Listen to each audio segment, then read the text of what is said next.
The third edition of the Tour de France Say Tama Criterium was raced under ideal conditions. Clear blue skies, barely a breath of wind, and it was also contested in front of enthusiastic spectators. It started with an individual time trial. Some of the young Japanese riders had the opportunity to test themselves against the very best. Hidetaka Nakane, rising star of Japanese cycling at just 24 years of age, upstaged everybody. The only man to break the 4-minute barrier, he was 12 seconds to the better of Chris Froome. His compatriot Suzuki was in second position. Romain Bardet was the first finisher amongst the European invites to the events. The second race was a point score, raced much as we see on the velodrome, with intermediate sprints and points being awarded. 5 for the win, 3, 2 and 1 for the minor placings. Marco Horler got off to a good start, the Austrian national champion. But Alexis Villimoz, consistent early, he then got himself into a breakaway. The Frenchman, who was a stage winner at the Tour de France de Mer de Bretagne, more noted as a climber, was showing that he also packs plenty of punch. Villimoz going out the winner of the points race.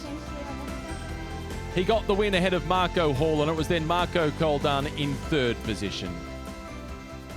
The main event, and it was the Criterium, the Tour de France winner on 2 occasions, Chris Froome, with the 2 men who made history for Japanese cycling in 2009, Arashiro and Beppu, when they became the first riders from Japan to finish the Tour.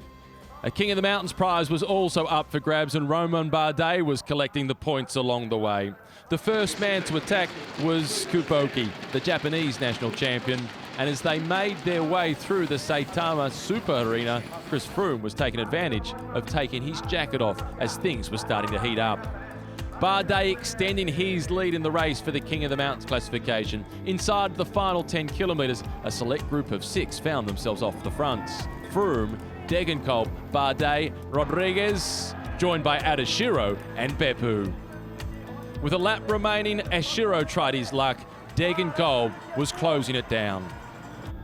On the 3-kilometre circuit at the halfway point, it was Chris Froome who was the next to go, and Beppu, with national pride at stake, was the first to respond. As they lined up for the sprint finish, the winner of Milan-San Remo and a winner of Paris-Roubaix, John Degenkolb, opened up the afterburners. Beppu challenged but wasn't able to get there. It was Degenkolb who got the win. Beppu in second position, Chris Froome rounding out the podium in third. At the podium presentation, it was a huge response to the arrival of the yellow jersey in third spot. Beppu in second, but the biggest cheer was for the winner. John Degenkolb taking it out for the second year running, a rider from Giant Alpecin, the winner of the race. Beppu, Froome in the minor placings, Rodriguez, Bardet and Adashiro making up the top 6. With the racing done not just in Japan, but for many of them for the season, it was celebration time.